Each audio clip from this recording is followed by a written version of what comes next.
este es un nuevo formato de podcast. This is a new podcast format I'm trying. My YouTube channel, I usually do lives, like daily lives, news in Venezuela. That's the thing. So this is a new format. Okay, cool. So I think they're coming too, so I don't know if you want to check No, it. it's okay. Estamos comenzando con También Lo Dice. También Lo Dice, este formato nuevo de podcast, hablado, conversación sobre distintos temas vinculados con Venezuela, actualidad y todo lo que tenga que ver con Venezuela, pero algo más tranquilo. Bueno, puede ser que no hablemos de noticias, claro que sí, pero bueno, si usted ha llegado hasta aquí y es primera vez que me ve o me está viendo de nuevo y no se ha suscrito, suscríbase y active la campanita. Es la forma como usted apoya este proyecto periodístico independiente y me ayuda a seguir creciendo. Ya. Bien, hoy tengo un invitado en este primer episodio inaugurándolo de lujo con Noa, whereisnoa o ¿dónde está Noa? Es el proyecto que este documentalista se ha planteado hacer en Venezuela. Estuvo el año pasado en Venezuela, pero también ha estado en otros países. Y yo acabo de ver la experiencia en VR o de realidad virtual. Y está brutal, no se lo había dicho, pero se lo estoy diciendo ahora aquí en cámara. Me pareció, bueno, se me abuelo el guarapo. Eso, yo creo que todo el mundo, todo venezolano que tiene tiempo sin ir a Venezuela llora. Noa, gracias por estar aquí conmigo. Thank you very much for being here. No, thank you for coming. I appreciate you taking the time to come out. Ok, Noa entiende bastante español, ¿verdad? Pero a veces está más cómodo con inglés, entonces quizás vamos a hacer una cosa así como más Spanglish para conversar. Dale. ¿Por qué Venezuela? Why Venezuela? Porque estaba en Colombia, yo quería ir a Brasil, entonces el país en mitad de eso es Venezuela. Y yo no quiero skip a country, entonces I was like, okay, I'm going to go to Venezuela and at least go check it out before I go to Brazil. But someone told me that I don't know who told you not to go there. Why? I mean, a lot of people told me not to go there. I never actually met anyone when I was traveling, because I was traveling for 10 months before I actually made it to Venezuela, and no traveler that I met had actually been to Venezuela, but they all kept telling me oh, don't go, it's too dangerous. And the Venezuelans that I did meet actually also told me not to visit Venezuela too, because a lot of times they hadn't been in their own country in 5, 6, 10 years or whatever it was. So for me, it's important to go see things with my own eyes. So that's why I was like, okay, I'm gonna go check it out. My plan was to only go for a month, but yeah, I ended up staying there for 6. But maybe they warned you because of the lack of democracy or safety or something, right? Yeah, no, it's mostly they just told me it was too dangerous to visit. That was kind of the common thread that I heard throughout. Everyone was like, oh, don't go, it's too dangerous. But a lot of the people actually giving me that advice had never been before or hadn't been back in many, many years. So I needed to kind of go see it with my own eyes. So I was asking you about the VR and this. Is that too different than record a regular video, a regular movie, or regular? Yeah, no, it's different in the sense that you have to actually, since you are shooting in 360, there is no angle that you can hide. Everything is going to be captured, so you can't be behind the camera anymore. So you always have to put the camera down knowing that everything is going to be captured. I think that's also what makes it more interesting, is because when you put the headset on, you can actually look around at whatever angle you want to look at. So not behind the scenes. Yeah, there is no, you are there, there is no hiding, which I find more fascinating, because as I said, when you put the headset on, you really can look around at whatever you want to look at, and you really feel like you're right there. Yeah, I definitely want to talk more about Venezuela, but before that, I want to talk about you. So I was reading about what made you start in this, the documentary world. But I want you to tell me that why, filming movies or documentary, in terms of money, that's expensive. And you travel and why do you decide to do that? I mean, for me, on a personal level, I really wanted to go to a place or countries where I didn't speak the language, didn't understand the culture, because I genuinely think that it's really important to travel alone in a place where there's nothing familiar. I think when you're traveling alone, you're really putting yourself in an environment where you need to figure out how to survive, basically. And in that process, you learn a lot about other people. You also learn a lot about yourself. So my original idea was to kind of film that process of traveling alone, to hopefully, convince more people to do it themselves, because I really think it's important, especially when you're younger. So that was the original idea when I set off, and by shooting it in virtual reality in 360, my goal was to actually show you what it's like to travel alone. Because a lot of people also told me, like, don't go traveling alone through Central America. Like, it's dangerous. Once again, everything is rooted in fear. You know, we're always afraid of the unknown, something that we've never done before. And for me personally, I know how important it is to travel alone, and I wanted to kind of capture the essence of what it's actually like. So that was my original motivation when I left. Yeah, and feel the adrenaline, or because that's a lot of adrenaline when you're in a place where when someone told you that's a dangerous place or something. So, and maybe show the rest of the people how is it, what is it like, right? Exactly. So yeah, the goal really is to just show reality. Every reality is different, but my goal is to just show is a little bit more, you know, that goes beyond like a headline in the news, because like that's obviously very biased and very narrow in thinking. As a journalist, I know about headlines, but you know, I mean, the headlines also shows part of the reality, but not, I would say, this other part of the reality that we usually don't see in the outlets, you know, media outlets or something. And I do understand what you mean. And your name, you are known as, I mean, you go by, where's Noah, right? Where is Noah from? Where are you from? I'm originally from, I'm born and raised in Tokyo. I lived in Tokyo until I was 16. Then I moved to the United States, and I've been living in the United States since. Oh, okay. That's great. So, tell me, how long have you been like doing this kind of, you know, traveling or these trips around different countries? And I mean, I've been traveling for, I don't know, I would say the first big trip I started, you know, when I was traveling was when I studied abroad in London. I was in London for study abroad, basically, and that's when I had like 3 months to basically, you know, travel around, see different parts of the world. But from like a filmmaking standpoint, like actually telling stories and like documentaries, it's probably only been like the past 5 years or so. Past 5 years, wow! And that's a camera you've been using like recently or for a long time? This is the camera that I shot the most recent project in. This is the camera I lugged around all of Central and South America for 16 months. Yeah. Wow. Well, Noah, so, I mean, you've been like traveling, you're doing like a tour for the US, right? With this movie, which is called, by the way, it's called Mano, Tengo, which is something that we are like very identified because of the Vino Tinto, which is our soccer team, but also because of the current situation. When you went to Venezuela, did you believe that the situation was going to turn so wild like it is right now? Or?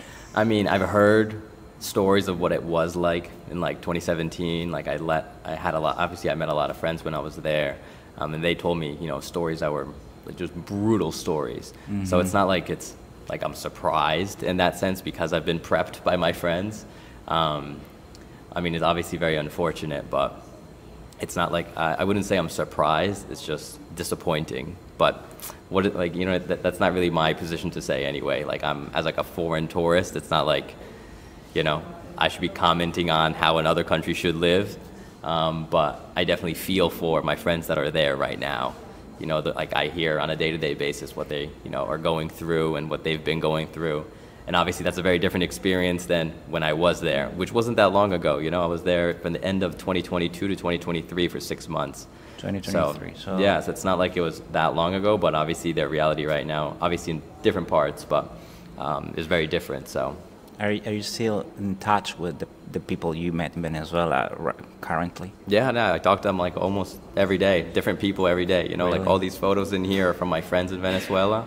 And yeah, I talk to them on a day-to-day basis. I was going to ask you about this exhibit because I'm seeing that there are different photographers in this photo. So, can you tell me a little bit more of this? This is part of a showing. Well, yeah.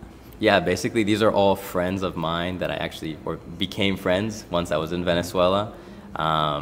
They're all people that actually showed me around different parts of the country. Like this guy over here showed me around Margarita. That guy over there showed me around petare, and so on. You know, so I basically asked all my friends, like, hey, I'm already going to be doing these virtual reality exhibits.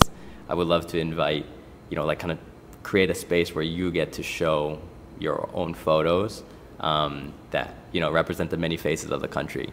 And I actually had them write a little story for each photo as well, so you get to see a little bit more than just my own experience. Yeah, and well, I was going to ask you about your experience in Venezuela, But as I know, you went to Venezuela and you were not gonna stay there for like too long, right? What happened? Yeah, I mean, I like Venezuela is a country where what I was told about the country was very different than what it was actually like.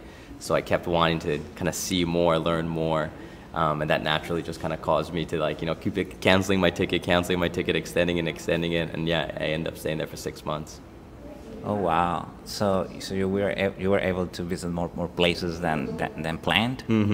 Definitely, yeah. No, I was only there for my original plan was to go for a month, and you know I was there for 6 months, and people just kept inviting me to different parts of the country, so I got to see, you know, all different faces of the country, different parts. Obviously, Venezuela is a very diverse place. It's not like there's one look. You know, you have the beaches, you have the mountains, you have the, you know, the gran sabana. Like you have like more of the plains. Then you have like Los Llanos, which I didn't get to experience too much. And then you have Maracaibo, which is like a whole other country. You know, like I didn't get to go there, but you know, next time. I always tell people I went to Venezuela. I didn't go to Maracaibo. Those are separate things. Yeah, you went to my city, Barquisimeto. I was running Barquisimeto, and I'm proud of it. Guaro means that you're from Barquisimeto or Lara state, and but talking about the Venezuelan people. So what did you like the most? Let's say. Something you remember, like something like the smell of something, like the colors or the flavors or the. I mean, for me, it's the people. You know, for me, Venezuela is all about the people. That's what made me stay. You know, like obviously the natural beauty is incredible to be around, but at the end of the day, like doing that, experiencing that alone is very different than actually hanging out with the people there and getting to actually, you know, feel that sense of community that you guys have. Like when you are making ayacas, for example, you know, like everyone comes together, the whole family comes together, everyone's like has a different role, you know, like I told them, you know, that family that I wanted to learn every process from the beginning. So I sat down at the table thinking that I was going to start, you know, rolling out the mesa. And they were like, no, if you want to start from the beginning, you got to go to like, you know, actually wipe down all the hojas, like all the leaves, you know, so like I really got to experience that. And for me, those are the moments that like really. You went through all the stations? Yeah, until the end. Yeah, the hardest part is like the tying part at the end. I know how to do that. I'm an expert like tying ayacas. It's like, but I saw that part in the movie, and I literally was crying because I was like, it reminds me of my family time in Venezuela. And that's crazy, you know, like how it feels. They're not even my family, but it's you know, the same sense of community. It's the same, you know, I don't know. It's weird. I think it has to do with culture, with traditions, with, you know. But it's crazy. I was like crying. It was one of this part. The other part was when I saw Valentina Quintero, which is a well-known Venezuelan journalist. She specializes in tourism, and I love her. She's great. And the YouTube channel she created, now she's like a YouTube star now, but she was a star before, a TV star. Bitácora. Yeah, Bitácora. And that's amazing. So you were talking about people in Venezuela. So what makes people there different? Is there something you notice? I mean, this is just my own theory, not necessarily, you know, tied to Venezuela, but I feel like when you've been through so much and you've always had to like rely on each other to get through a difficult situation, it makes everyone really close to each other, as if they're all like one family almost. And when I was there, I kind of felt like they extended that, you know, love to me. So I was as if I was part of their family as well, you know? So that's kind of how I got to experience Venezuelan hospitality. And I think a lot of it is rooted in the fact that maybe, you know, since you've been through so much, it's kind of made you more, I don't know, like more like tightly knit, you know, as a community. But I don't know, that's just like as like an outsider looking in. Yeah, and how you felt like people, the Venezuelan in the U.S., let's say, this is your second show, this is your second showing, or it's like? No, I've been doing them for all year. I was doing them in I did 4 in Doral already. I did a couple I did Houston, Montreal, Toronto. But those were all I was testing out how to do the exhibits. And you started this year? Yeah, this year, yeah. What month? is back in February, I think. February. And what about the reactions of it? I mean, I think everyone has a different reaction depending on what your background is. Obviously, if you're Venezuelan, you know, you attach your own memories to each scene, so that's a very emotional experience. If you've never been to Venezuela before, it's a whole nother experience. If you're a child, you know, and your parents are from Venezuela and you've heard a lot about Venezuela, but you've never actually seen it yourself, it's a whole nother experience. So I think it really depends on like where you're from and what your background really is.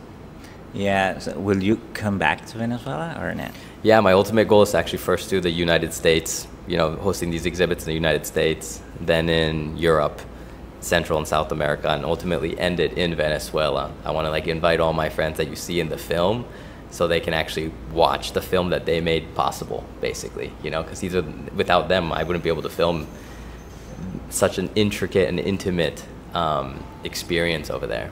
And I saw part of a website, I know, that you're raising money for the people of Venezuela who help you to make this video. How does it work?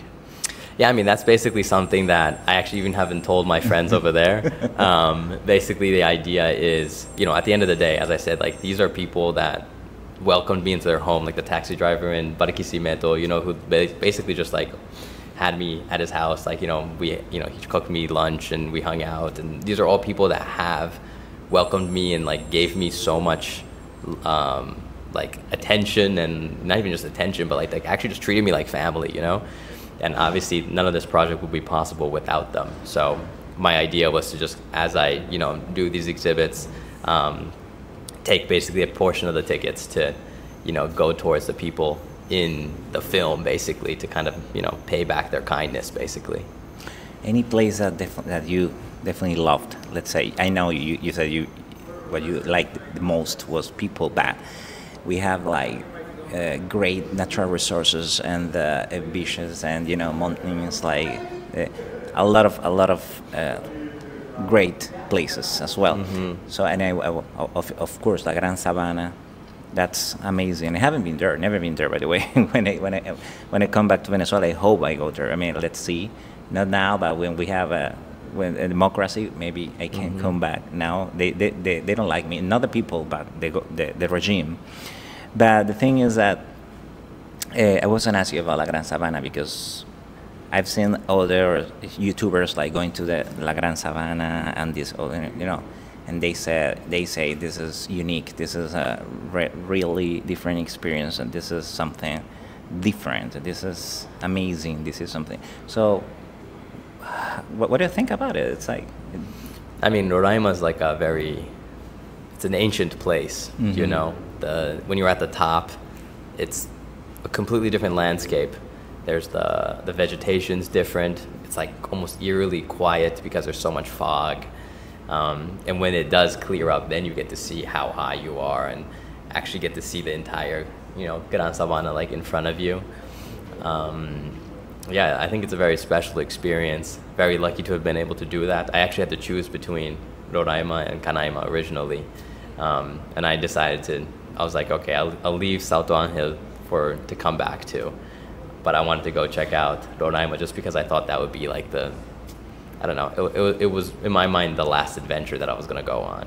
Little did I know that was, you know, only 3 months into my journey, and from there I actually decided to stay longer, and I ended up actually being able to go to Canaima myself. So I got to experience both ultimately, but yeah, no, it's both of those places are really, they're out of this world. You know, you really feel like you teleported to like an ancient world.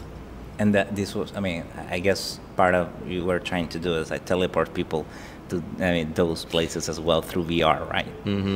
That's what I felt. It's like, at least. Yeah, I mean, I think virtual reality is the closest form of teleportation that we have right now, just because Amazing. You really can, it really tricks your brain into feeling like you're there in that moment. So yeah. And there's something you talk about in the documentary, is like about the crisis. You said that at the beginning, the first days were like, you know, like you were amazed and everything was great, but then you realized that there was actually a crisis. Why was that? I mean, a lot of it I saw in like petare, for example, not because of its crime. Like when I actually asked my friend's mom there, I was like, hey, like what's the biggest problem here? Expecting that she was gonna say, oh, like crime is really bad and that's like makes her life difficult. But it wasn't. Like what the biggest problem was for her was the fact that there hasn't been running water in her house in 12 years. And, you know, Petare is right next to Avila. You know, like it's not like there isn't any water, you know, like that place it's a mountain, like there's water there. And that's when I started to realize the infrastructure, you know, or the lack of it, basically. There's also a place called El Tanque in Petare, which is like the big tank. I think it used to be a water tank, if I'm correct, I'm not sure. And obviously it hasn't been used in, you know, a long time because there is no running water there. And I heard that people actually live on like the inside of it, or like on like the right on the edge of it, basically. And I just thought that was, you know, insane to think about. Like you have water. It's not like Venezuela's poor in resources. You know, you guys have everything. But obviously the infrastructure is not there. So that was obviously the first time I think I saw it. And then also in Margarita, when I went to a hospital, I got the opportunity to see a public hospital and a private hospital. How do you get there? Did you need any permit or something? That's not easy. Yeah, you make some friends and you like, you know, you get inside. I mean, the private one was a lot easier, but the public one, I had to be kind of careful and make sure I wasn't filming things that would get the people that allowed me to film in trouble, you know, because like I wouldn't want to do that. So, but you know, I got to see, you know, what it was like a little bit, just a little glimpse of what it was like to, you know, go to those hospitals. And that's when I learned that, you know, if you want to go to get surgery, for example, you need to actually pay for all your materials. You know, it's not like they have the materials. You have to pay for your own blue gown, you know, you have to pay for your own materials. You have to pay not just for yours, but for the doctor too, or the surgeon. Those were things that like I didn't know ahead of time that really like, you know, showed me how there's obviously beauty, but there's also, you know, it's a difficult situation, you know. I describe it as a paradise in crisis. Yeah, I think we have the most beautiful country around the world, but the worst regime, the worst government. That's what I think. Because if we had like a good government, at least we would be like, you know, we would be, you know, we have I think one of the most proven reserve of oil in the world. So that's crazy. When I think about that, it's crazy what these guys did to the country. It's like unbelievable, but you know, hopefully it's gonna change. Noah, I was gonna ask you about food as well, because we were talking about hallacas, which I love. I love hallacas, and I can be eating hallacas until March, even March. If I freeze the hallacas, you know, it's like. How do you like it? Did you like the hallacas or not? Because it's something like... No, I think hallacas was my favorite food. Really? Specifically, when you make the hallacas, at the end, you end with like the leftover el guiso, right? Uh-huh. And then like taking like a piece of bread and just like eating that piece of the el guiso with the bread. That was my favorite bite in Venezuela. So that was your favorite food in Venezuela? Yeah. Did you try pabellón? Yeah, I did. I love pabellón criollo. I like that. I obviously like, you know, arepa with cazón. Incredible. Oh, wow. And what about reina pepiada? Yeah, no, I love that too. But like, for me, it's all about the el guiso with that piece of bread. Incredible. I cannot, nothing topped that when I was there. Really? Mm-hmm. Any other thing that you say, this is unique, this is the first time I see this, or the first time I experience this? I mean, there are a lot of things. One of the unfortunately negative ones, people drink and drive like crazy in Venezuela. Okay? Like everyone goes out and they just think that it's acceptable to like drive around. All they do is like put on like their blinkers, you know what I mean? Their hazards basically. They drive all the way on the right hand side of the road and they just like, you know, drive absolutely trashed. For me, I was like, nah, this is not something I'm gonna take away. Like this is crazy, you know, because it was so normal. Like it wasn't like, you know, and I didn't realize that until like I started getting you know, cars and realizing that the driver was absolutely like destroyed. But like like they just act as if it's all normal, you know. They put on their little hazards, go all the way all to their right. It's not like the police do anything about it. They're just like, yeah, like go. Like I thought that was crazy. But I don't know if that's unique to Venezuela. That's the first time I saw it. Like, Did you have any issue with any authority, any police, any? I mean, I had to go through so many alcabaras, so many, just because I would take the public bus to go everywhere. It's not like I was, traveling in like a private car or anything. Like, I would take like the actual buses. Like, I took a bus from Valencia to Merida. I took one from Santa Barbara and like in what's it called, in Zulia, all the way back to Caracas. That was like a 20-hour ride. I took one from Caracas to Ciudad Bolivar.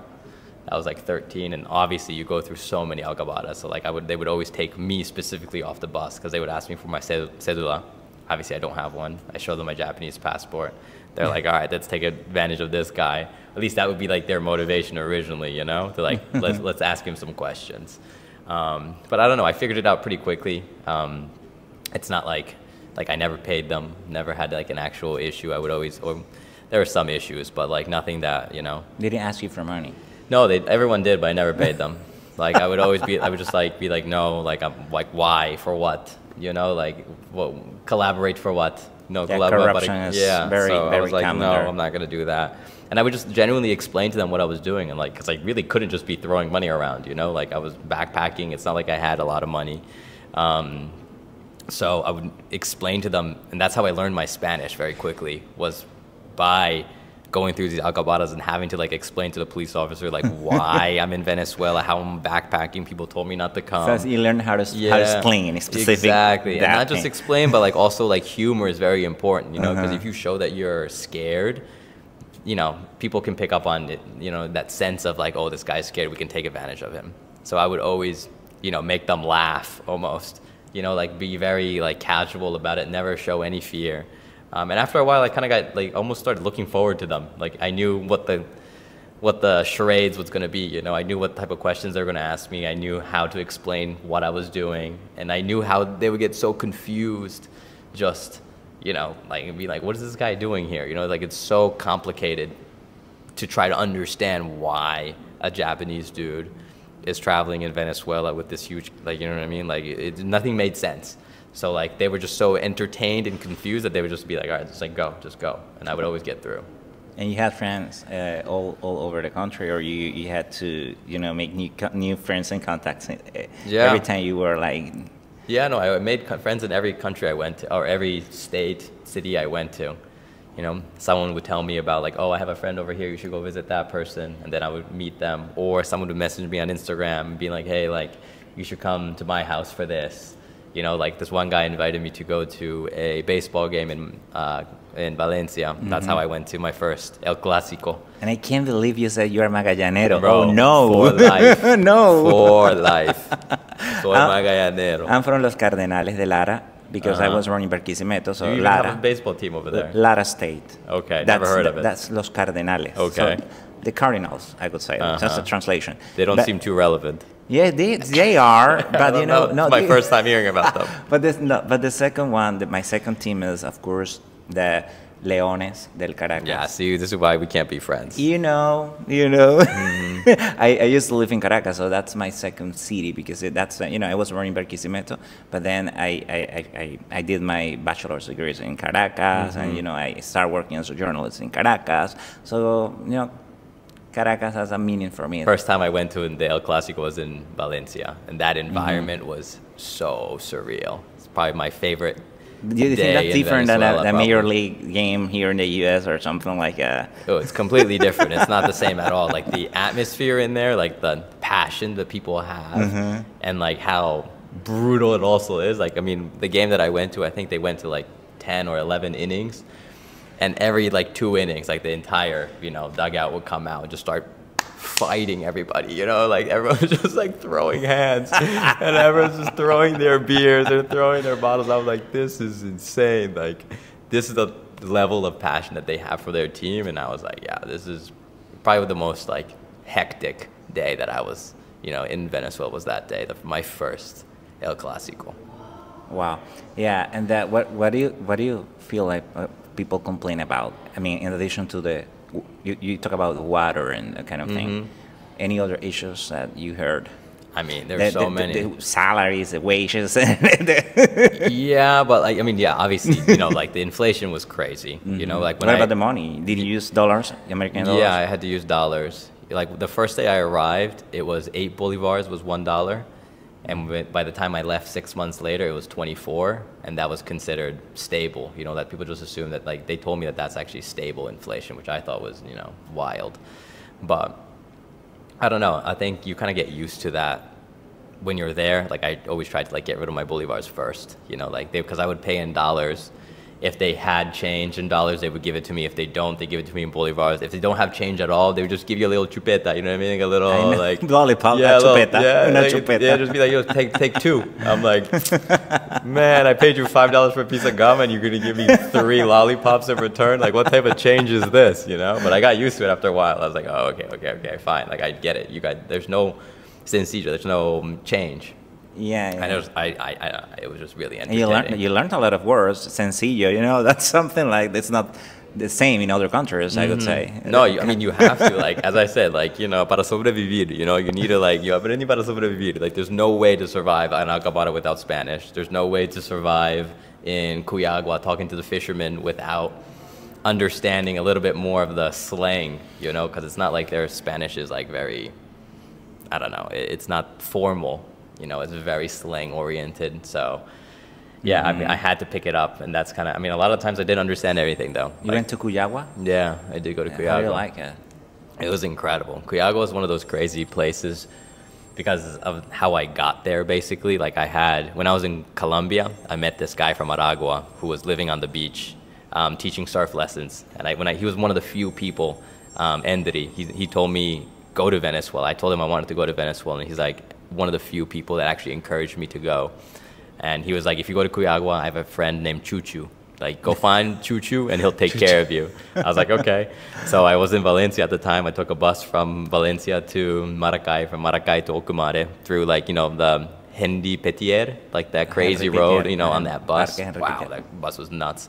And then I arrived in... that parkway is crazy. Yeah, it's nuts. It's like... Yeah. But then I got to like Ocumare de la Costa, but I got there too late, so there are no more buses to get to Cuyagua. So I found a guy, like a moto taxi guy, and I told him like, hey, like I need to get to Cuyagua, like can you drive me there? So we took like a moto taxi for the last part for 40 minutes all the way into Cuyagua, just asking people like, do you know where Chuchu is? Do you know where Chuchu is? And we found Chuchu on the beach, like, you know, smoking a joint, you know, and like as soon as I get off, I'm like, yo, like, you know, my friend Endri back in, you know, Colombia told me about you, like in Palomino. He's like, I came to like look for you basically. And he's like, yeah, cool, whatever, just passes me the joint, whatever, you know. It was like a super, you know, like there was no barrier ever. There's no like me versus you. It's just like, oh, like he's my friend. I'm your friend of Endri, you're a friend of mine.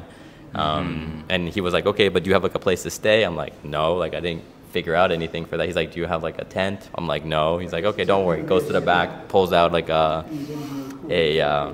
hammock, puts it up for me right on the beach, and I slept there for 5 days. You know, like took a shower in the beach. Shower in the Rio, in like the river right there. Spent all day on the beach, like talking to the fishermen, just kind of and Cuyagua is enjoying like a magical place because did you see the part where the sea and the river meet? Like that's crazy. That's something like that's amazing. Yeah, that's where I took my showers. Yeah. Well, I want to ask you like short questions. Like, I mean, I know you already told me about hallacas, but let's say. Something you remember, let's say, favorite drink. Favorite drink? Polar. Thank you. Well, you're here at 1. Yeah. Thank you. I've seen you on YouTube all the time. Really? Yeah. Thank you. Favorite food, favorite drink, favorite place. Favorite kind of women. Venezuelan. Yeah, it's the best. What do you mean? I love mixed women, you know, like when everyone's like, well, like a mixture of everything. Obviously, you guys are a mixture of everything already. You know, you got like a little bit of European, a little bit of, you know, like Italians, Portuguese, Spanish. That's a Venezuelan woman, basically. It's That's what I'm saying. Like, I think it's cool. Mixed people are cooler. I'm sorry. It's just the way it is. It is what it is. I mean, my family. I mean, in my case, I got family from Colombia, Spain, and Middle East. That's crazy. And I was born in Venezuela. That's what I'm saying. Super multicultural, you know? Yeah. That gives people more perspective, I feel like, when you're growing up around different cultures already, and it's like inherently within you. Again, food, hallacas? You said, I think my favorite food would be not just the hallaca, but the el guiso de hallaca con pan. El guiso. Eso es lo máximo. El guiso. Do you think the hallaca is, and be careful what you're going to say, but do you think the hallaca is almost the same than a tamal? No, not even close. Okay. Tamales are, like, there's more stuff and flavor in an hallaca than there is in a It tamale. looks like when you say it like, yeah, but it's no, they're not the same. different. They're not the same at all. They're not the same at all. And the drink? Favorite drink in terms of flavor, Zulia. In terms of like the sense of community that the drinks bring, I would say. Even better than Polar. Like a Polar is like more for like the people coming together. If you want, in terms of like significance and like meaning, I think Santa Teresa. You know, like having like a rum on the beach, like a little roncita on the beach in like Isla Larga. Incredible time. And what about music? Favorite music? I don't know if Did you dance tambores? No, that's a whole nother story. No, favorite music, Cancerbero. Oh, wow. Yeah, I got, my friends put me on to him, and like what's it called? Tres Dueños. I like rap, so like I like their music just because, like, especially Cancerbero, like, bro, the lyrics in there, like when my friends actually break it down, because my Spanish isn't good enough to actually understand it all. But when they break it down to me, I'm like, whoa, like this is, you know, meaningful music, which is what I like. 5 words Venezuelan words that you learned. Vergatario, ahorita.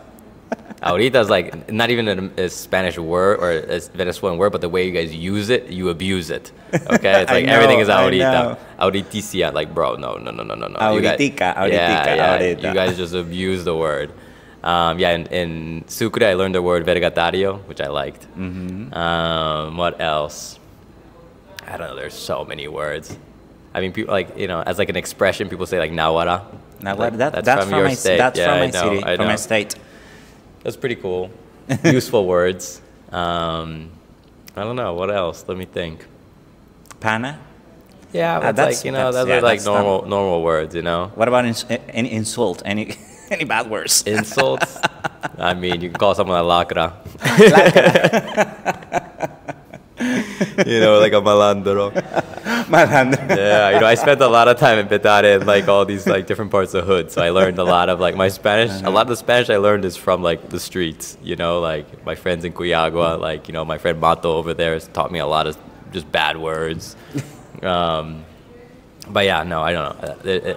That's what I think makes Venezuelan Spanish so unique too, is like the diversity and slang that you guys have. It's like so all over the place. Yeah, and I think actually that's what we miss the most, is like is people, is our culture, is our traditions, it's not only a place, but it's what makes this place, the different places, special places, I would say.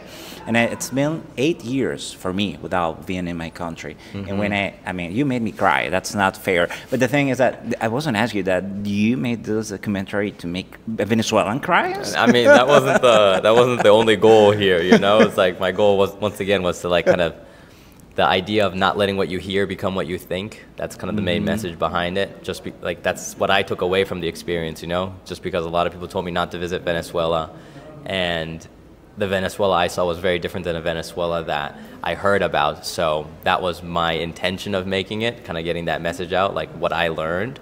And that's basically the main motivation why I continue to do these exhibits around the country right now too. I actually just bought a van, you know, like an RV, because I'm going to be putting up, you know, taking all my equipment, putting it in a van and traveling around the United States. So that's basically the main message, was that it wasn't necessarily to make Venezuelans cry. Every person has something different to take away from it. You know, if you're Venezuelan, you attach your own memories to it. If you're not Venezuelan, you get to see a country that you probably didn't know too much about. If you're a child, that, you know, and your parents are Venezuelan, you've probably heard a lot of stories about it, but you've never actually seen it yourself. So that's a whole nother different experience. So But I haven't been there. I wasn't the only one. I've seen any other people crying as well. So I think that's very common, right? Yeah, You are definitely. used to this. I'm prepared. I got my wet wipes in the back. Like I sanitize each one. Don't worry, I got you. To finish, why did you name it Mano, tengo fe? This is very Mano, tengo fe. This is a very emotional attachment. It has a lot of emotional meaning for Venezuelans, you know, and not only for in terms of soccer because of la vino tinto, but in terms of our, you know, current situation. We say we tenemos fe, Mano, tengo fe, tenemos fe, and we still tenemos fe todavía, ¿no? Entonces, ¿por qué? Why Mano, tengo fe? I mean, it was the feeling that I got while being there was that feeling of hope, you know, that feeling that no matter what the situation is, these people are just so resilient. You know, it didn't really matter what situation they were always so happy, always welcomed me like, you know, one of them. Even if they didn't have much to offer, they still would give me everything. And that feeling of like the hospitality, that sense of community, that sense of resilience that I saw was kind of the main takeaway that I had from the experience. And when I watched obviously Vino Tinto, like, you know, I'm once again, I'm one of those people. I hope that they actually make it to the World Cup this year. The hope that I feel for the future, and really it's what the people gave me. It's really what it is. It's something that I felt. That's really the reason. I definitely want to thank you on behalf of all my Venezuelan sisters and brothers. You know, it's unbelievable what you've done there. You know, because I felt I was there for 30 minutes. That's and it's amazing, you know, because it's not only places, but how you said, it's people, it's you know, memories. In my case, I bet other Venezuelans it's the same. It's about memories. It's about family. It's about friends. It's about many stories there, you know, that we lived in Venezuela. So thank you very much for taking the time of going to my country and to teletransport me to my country. That was crazy. I love it so much. And I was gonna say, si ustedes quieren ir a las próximas exhibiciones que va a tener NOA, les comento, aquí por encima les voy a decir los próximos lugares donde va a estar y se los voy a colocar en texto aquí en este video para que ustedes lo puedan ver.